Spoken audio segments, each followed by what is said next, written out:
Hello friends, please like and subscribe to the channel and enjoy the stories. Chapter 1. The Clockwork Encounter. The dim glow of the gaslit street lamps reflected off the wet cobblestones of Ember Alley. Rain drizzled softly, like 1,000 whispered secrets falling from the sky. Evelyn Voss pulled her coat tighter around her shoulders, her gloved hand clutching the straps of her satchel. Inside, tucked between crumbling pages of her late father's journal, lay an artifact as peculiar as it was alluring. A brass key with intricate, almost organic engravings. It didn't fit any lock, she knew, but Evelyn was certain it was the answer to a mystery her father had died trying to solve. She wasn't alone. As she turned the corner toward the tram station, the faint click of a boot against cobblestone echoed behind her. Her pace quickened, heart pounding like the clockwork mechanisms in the automaton exhibits she used to visit as a child. She could almost hear her father's voice. "Trust no one, Evelyn. Secrets this big are never truly yours to keep." A man emerged from the shadows. His silhouette was sharp, dressed in a tailored coat that suggested both wealth and meticulous taste. His hair, dark and slightly unkempt, clung to his forehead, glistening with rain. But it was his eyes that struck Evelyn. A piercing blue, as if he had bottled fragments of a glacier and carried them with him. "Miss Voss," he called softly, his voice rich and unhurried. "You dropped this." Evelyn's breath caught as he extended his hand. Dangling from his fingers was a brass pendant she didn't recognize.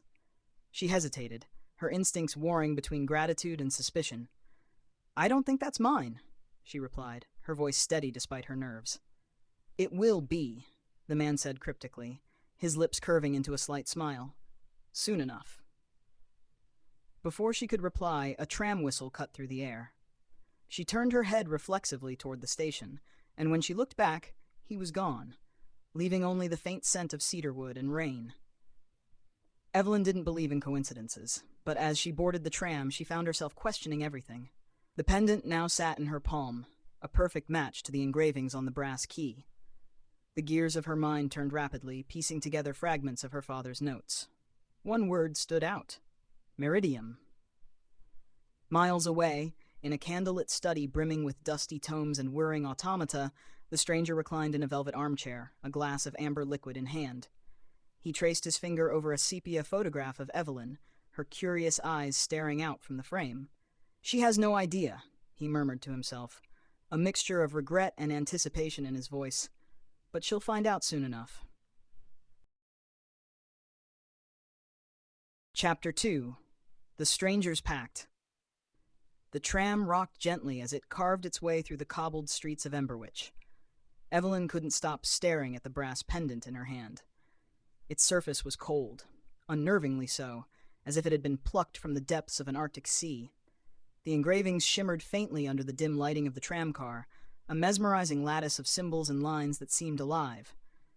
She turned it over, searching for clues. Her father's journal had mentioned symbols like these once before, in connection to a secretive guild he had called the Meridian Order.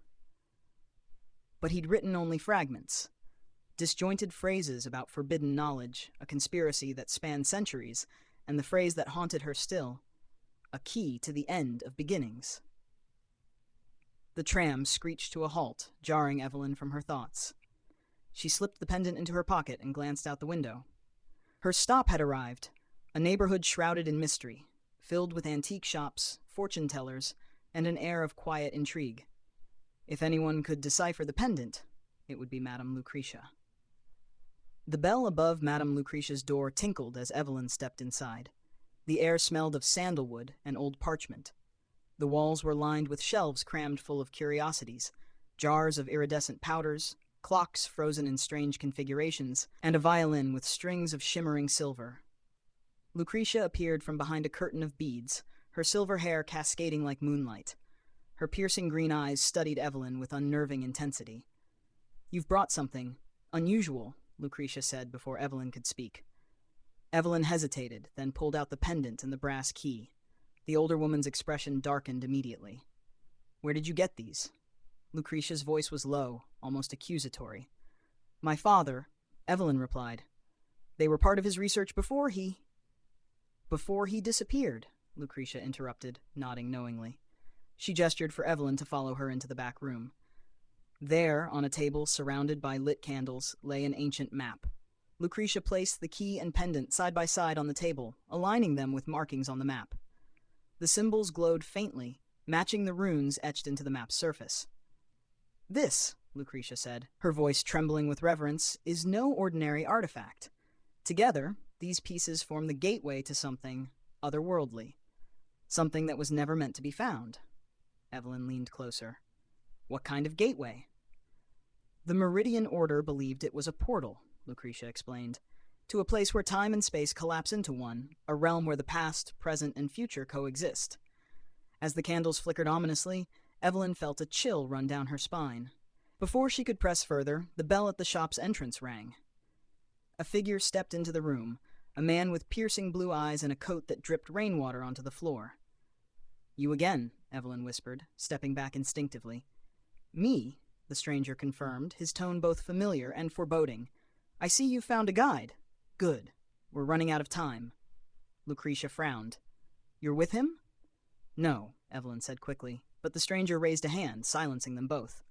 "Listen to me carefully, Evelyn. Your father's work set something in motion, something neither of us can stop alone.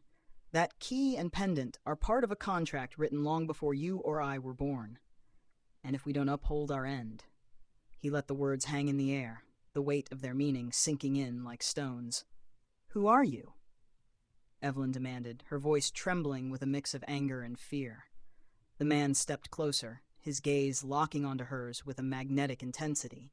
"I'm the one who's been trying to protect you from what's coming, and if you trust me, I'll tell you the truth about your father."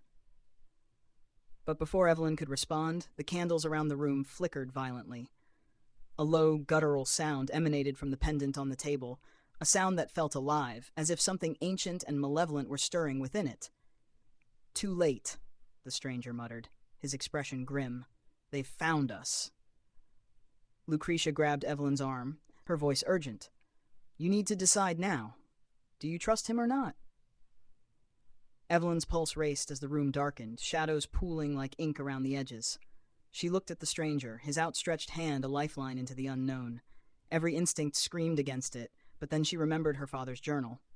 "Trust no one, but sometimes the devil himself is the only ally you'll have."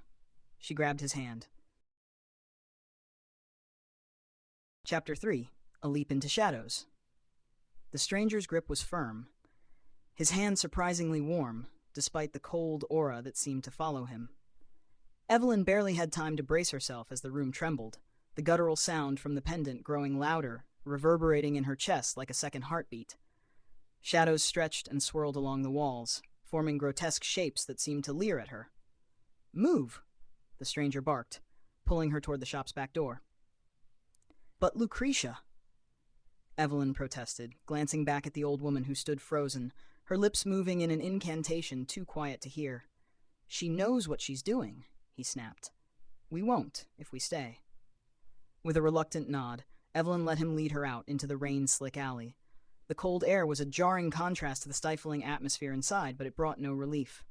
Behind them, the shop erupted in an otherworldly flash of light, the force knocking Evelyn off her feet. The stranger caught her before she hit the ground, his arm wrapping around her waist with practiced ease. "Keep moving," he urged. "What just happened?" Evelyn demanded, breathless. "What are those things?" "Echoes," he said grimly. "Remnants of those who sought the Meridian Order's power and failed. They're bound to protect it and destroy anyone who comes too close." They darted through the narrow alleyways, Evelyn struggling to keep up as her thoughts raced. She didn't know whether to trust him, but the way the shadows seemed to crawl after them left her with little choice. Ahead, the alley opened into a courtyard, the rain cascading from iron balconies overhead. The stranger slowed, his eyes scanning the area. "We'll be safe here." "For now." Evelyn stepped back, wrenching her hand from his. "Enough! Who are you? Why do you know so much about this? And what do you mean, protect me?" The stranger hesitated, his piercing gaze softening just enough to make her heart lurch. "My name is Kale," he said finally. "Your father and we worked together. Before he disappeared, he entrusted me with ensuring that you wouldn't meet the same fate." Evelyn's eyes narrowed. "You knew my father?"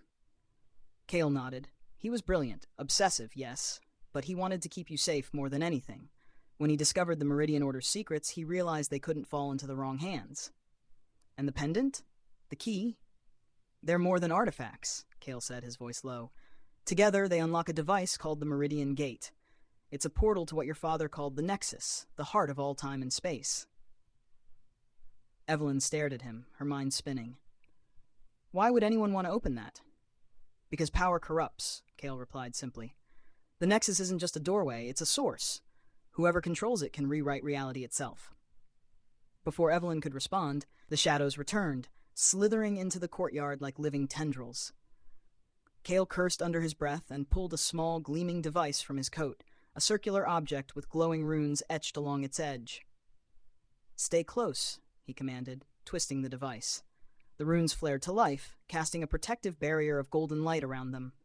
The shadows recoiled, hissing like snakes, but they didn't retreat. Can't we fight them? Evelyn asked, her voice trembling.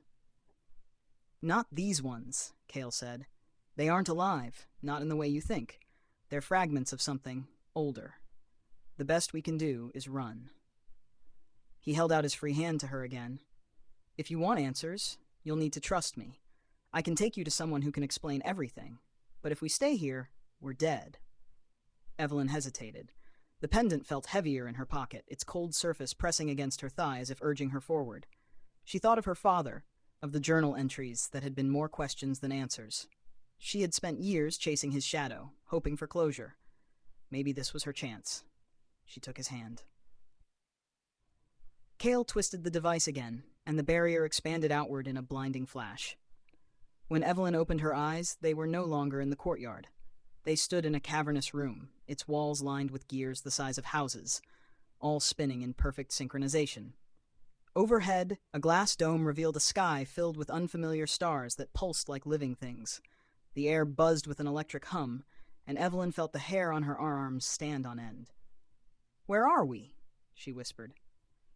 Kale released her hand, his expression unreadable. "Welcome to the Clockwork Sanctum," he said, "the last refuge of the Meridian Order." As Evelyn took in the vast machinery, a sense of unease crept over her. Something about this place felt wrong. Too perfect, too precise. And then she saw it, a figure standing at the far end of the room, shrouded in shadows. Kale stiffened. "Stay behind me," he warned. But Evelyn couldn't. Her heart skipped as the figure stepped into the light, revealing a face she hadn't seen in years, a face she thought she'd never see again. "Father?" Chapter 4. Fractured Reunion. Evelyn's breath caught in her throat as the figure stepped closer, the echo of her voice lingering in the cavernous room. The man standing before her was unmistakably her father, or at least he bore an uncanny resemblance. His dark hair was streaked with gray, his face lined with age and wear, but his eyes, those same amber eyes she remembered from her childhood, stared back at her, filled with a mix of sorrow and relief. "Evelyn," he said, his voice trembling, "you've grown." Her knees felt weak. She wanted to run to him, to throw her arms around him, but something in the way Kale tensed beside her held her back. "Is it really you?" she asked, her voice barely above a whisper. "It's me," he replied, stepping closer. "I've waited so long for this moment."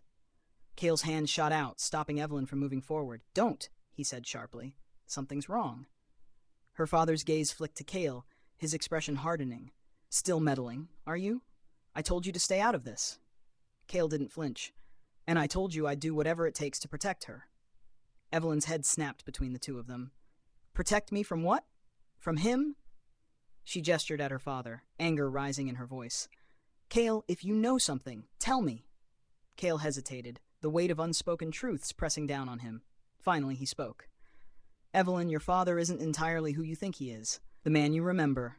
He might have started this journey with good intentions, but the Meridian Gate changes people, warps them." "Lies," her father growled, his voice colder now, sharper. "You don't understand what I've done, Kale, what I've sacrificed to give her a future. You would let her stumble in darkness, ignorant of the power she holds." "Power?" Evelyn repeated, her stomach churning. "What are you talking about?" Her father turned to her, his expression softening. "The Nexus, Evelyn. It's not just a place, it's a force, and it chose you.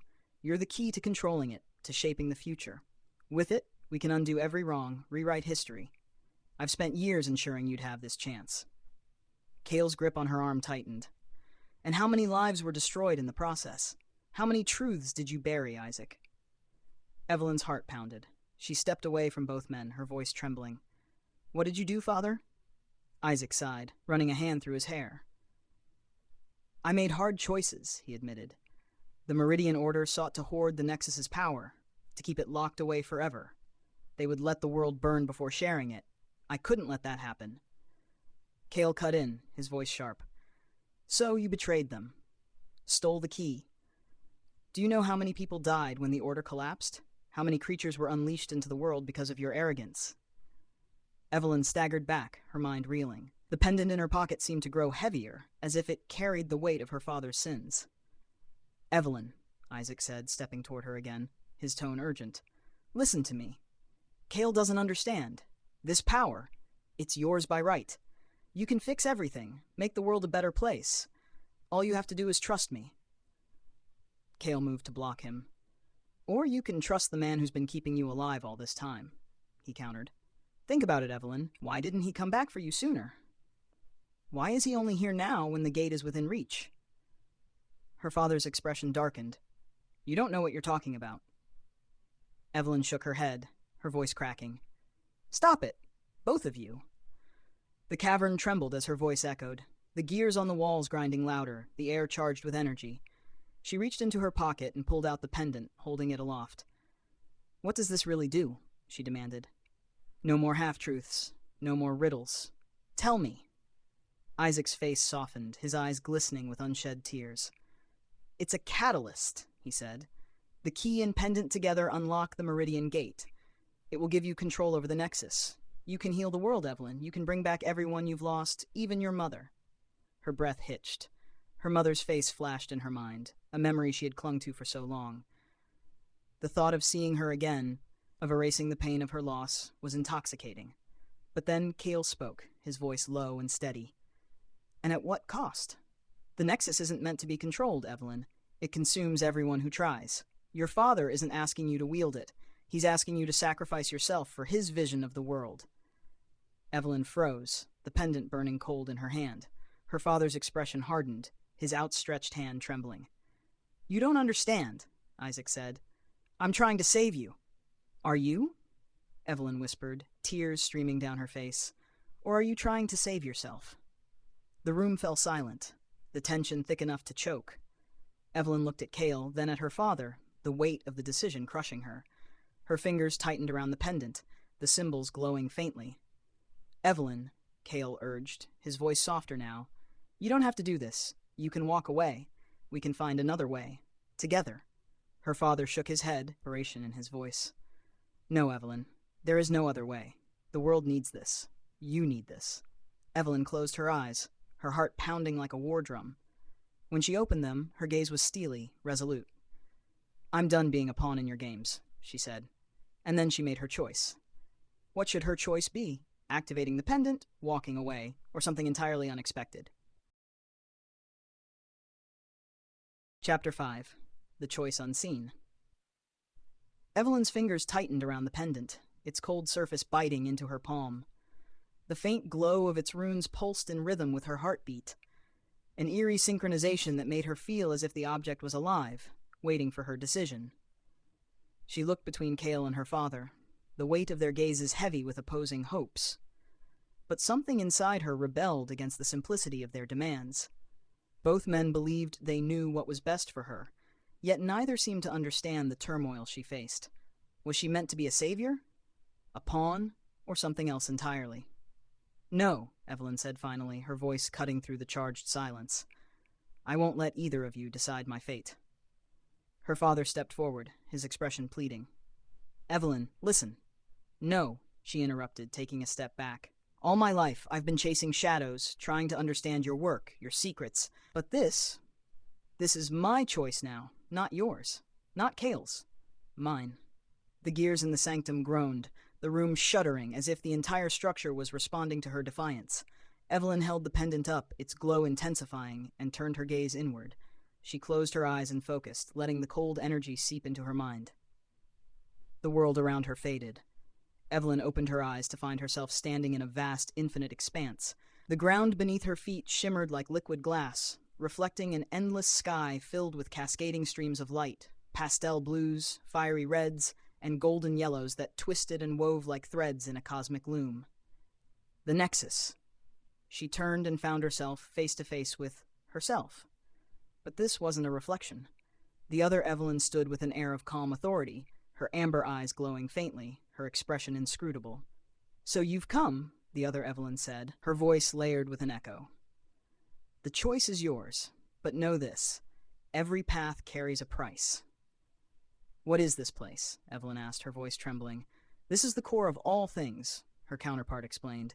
"Every moment, every possibility, every reality intersects here. The gate brought you to the threshold, but the final step is yours alone. Activate the pendant, and you'll gain control over time and existence. Walk away, and the gate will seal forever, its secrets lost to history. But if you choose..." Her counterpart hesitated, her glowing eyes dimming slightly. "What?" Evelyn demanded. "If I choose what?" "There is a third option," the other Evelyn said quietly. "You can unbind the Nexus, free it from human grasp entirely, but doing so will erase its influence from this world. The gate, the order, the echoes, they'll cease to exist. You, too, will lose your connection to it." Evelyn's heart ached at the thought. Her father's research, Cale's sacrifices, even the memories she carried of her mother. Everything that had brought her to this moment would unravel. "What happens to me if I do that?" she asked. Her counterpart smiled faintly, sadness in her eyes. "You'll be free." Evelyn stood in silence, the weight of infinite possibilities pressing down on her. She thought of Cale's warnings, her father's obsession, and the countless lives the Nexus had touched, twisted even. She thought of her mother's face, blurred by time but still achingly familiar. And then she made her choice. Back in the sanctum, Cale and Isaac watched as Evelyn's body pulsed with light, her form flickering as if caught between two planes. The pendant in her hand shattered, its pieces dissolving into dust that swirled around her. "No!" Isaac cried, reaching for her, but an invisible force pushed him back. Cale stood frozen, his expression one of sorrowful understanding. "She's unbinding it," he whispered. The light intensified, filling the room with a warmth that was both comforting and devastating. Evelyn's voice echoed through the sanctum, calm and resolute. "This ends now." The machinery groaned, grinding to a halt as the Nexus's influence unraveled. The glowing runes on the walls dimmed, the gears slowed, and the air grew still. The shadows that had pursued them vanished, their forms dissolving like morning mist. When the light faded, Evelyn was gone. Cale and Isaac stood in the silent sanctum, the enormity of what had happened settling over them. The gate was gone, the Nexus's power sealed away, or perhaps freed beyond reach. Isaac fell to his knees, his hands trembling. She didn't understand. She could have saved us all. Cale turned to him, his expression hard. "No, Isaac, she saved herself, and she saved the world from you." Without another word, Cale walked away, leaving Isaac alone in the hollow remnants of his ambition. Evelyn opened her eyes to find herself standing in a quiet meadow, warm on her skin, the scent of wildflowers filling the air. She felt lighter. The memories of the Nexus, of the sanctum, of Cale and her father were hazy now, like a dream fading upon waking. She didn't know where she was or how she had arrived, but for the first time in years she felt truly free. And in the sky above, the stars shimmered, quiet, unchanging, and at peace. Final chapter, The Echo of Eternity. The meadow was impossibly serene. Sunlight dappled the tall grass, and a soft breeze carried the scent of wildflowers. Evelyn stood still, the silence pressing on her like a gentle weight. Her mind churned with fragments of memories. The sanctum, the gate, the choice she had made, but they were distant, like echoes from a life she had left behind. She looked down at her hands. The pendant was gone, and with it, the strange coldness that had haunted her since she first touched it. Instead, there was warmth, a quiet stillness that felt complete. "Where am I?" she whispered to the emptiness. The breeze seemed to answer, stirring the grass around her. A figure appeared in the distance, walking slowly toward her. Evelyn's heart leapt, a flicker of fear and hope battling within her. She braced herself for Cale, her father, or even another trick of the Nexus. But as the figure drew closer, Evelyn's breath caught. It was her mother. Her mother looked exactly as Evelyn remembered, her auburn hair falling in soft waves, her eyes warm and knowing. She smiled gently, the kind of smile that could calm any storm. "Evelyn," she said, her voice as familiar as a lullaby. "You did it." Tears welled in Evelyn's eyes as she took a hesitant step forward. I don't understand. Is this real? Are you real?" Her mother nodded, reaching out to take Evelyn's hands in hers. "This is real, my love. As real as it can be. I've been waiting for you here." Evelyn felt the floodgates of her emotions break.